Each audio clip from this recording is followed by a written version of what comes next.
नमस्कार। कुरुद नगर की पावन धरा में वैसे तो महान महान लोगों ने जन्म लिया है और यहाँ की मिट्टी को पवित्र किया है। हमारे बीच उपस्थित हैं पंडित नागेश्वर प्रसाद दुबे, जिन्होंने महज 26 साल की उम्र में श्रीमद् भागवत महापुराण, जी हाँ, श्रीमद् भागवत कथा महापुराण जैसी पावन कथा को लोगों के सम्मुख पहुँचाकर अपनी प्रतिभा, अपनी लगन के साथ साथ सनातन के प्रति प्रेम को किस तरह से प्रदर्शित किया है, ये अभी पिछले जब भागवत पुराण जब कुरुद में आयोजन हुआ, इसमें लोगों को देखने को मिला। मैं उन्हीं महाराज जी की उपस्थित हूँ। महाराज जी नमस्कार। राधे राधे। राधे राधे राधे राधे। महाराज जी से मैं जानना चाहूँगा कि महाराज जी, आपको श्रीमद् भागवत पुराण, चूँकि आज के समय में सोशल मीडिया में 26, 27, 20, 22 साल के बच्चे डूबे रहते हैं, वो तो सनातन धर्म से कहें तो जुड़ते तो हैं, लेकिन उतने अच्छे नहीं जुड़ पाते। आपको इस हल्की उम्र में जुड़ने की प्रेरणा कैसे मिली? मुझे मेरे गुरुओं से ये प्रेरणा मिली और माता पिता का बहुत आशीर्वाद रहा कि उन्होंने मुझे गुरुकुल अध्ययन के लिए भेजा।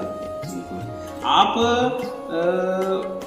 अपने बारे में थोड़ा और मेरे विस्तार से बताएंगे कि बचपन से आपको श्रीमद् भागवत के प्रति लगाव था, अध्यात्म के प्रति लगाव था?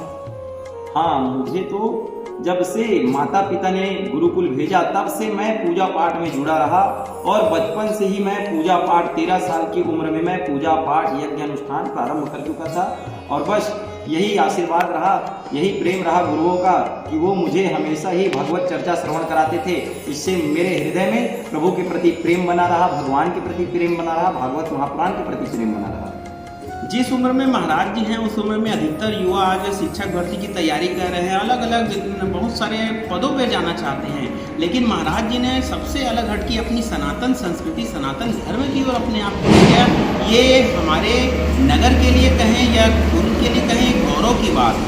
तो महाराज जी से मैं जानना चाहूँगा कि महाराज जी, आप भागवत पुराण के माध्यम से भागवत पुराण के माध्यम से लोगों से जुड़े, तो आपको जुड़ने से कैसा लगा? मुझे बहुत ही अच्छा महसूस हुआ कि मैं भागवत महापुराण की कथा को लोगों के बीच प्रस्तुत किया और एक नहीं अनेकों लोगों ने आकर के बैठ करके बड़े भाव के साथ इस कथा को श्रवण किया। और मैं तो धन्य धन्य मानता हूँ कि कुरुद के जनता ने आकर के, कुरुद के भक्तों ने आकर के मुझे श्रवण किया और भगवान की कथा को श्रवण करके अपने जीवन को धन्य धन्य बनाया। बिल्कुल, कम उम्र में ऐसी प्रतिभाओं का होना नगर के लिए नहीं, प्रदेश के लिए कहें या देश के लिए गौरव की बात होती है।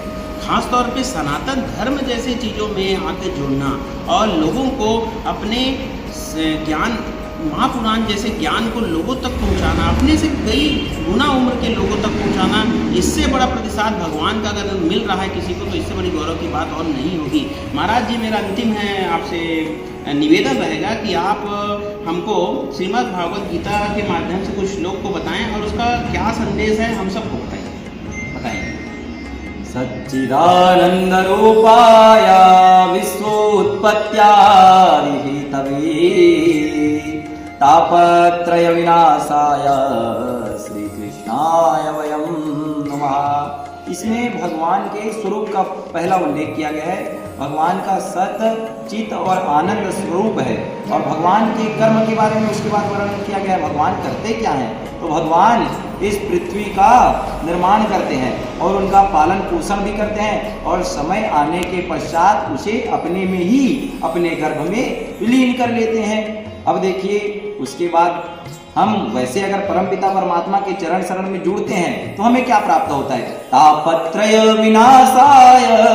हमारे भीतर 3 प्रकार के ताप होते हैं, दैहिक, दैविक और भौतिक। ये तीनों ताप स्वतः ही उनमें, उनके चरणारविंद में प्रणाम करने से समाप्त हो जाते हैं। इसी कारण हम सब मिल करके परमपिता परमात्मा को प्रणाम करते हैं। श्री कृष्णाय वयं नमः। महाराज जी ने अपने श्लोक के माध्यम से जीवन के उस सत्य को बताया जिस सत्य से आज हम कहीं ना कहीं दूर हैं। खास तौर पे युवा पीढ़ी दूर है।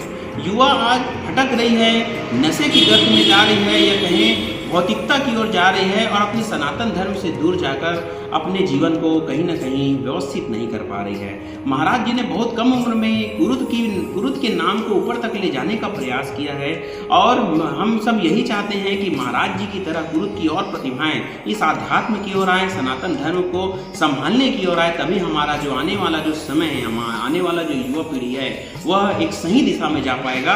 बोलो श्री हरि रामचंद्र की जय, बोलो शंकर भगवान की जय।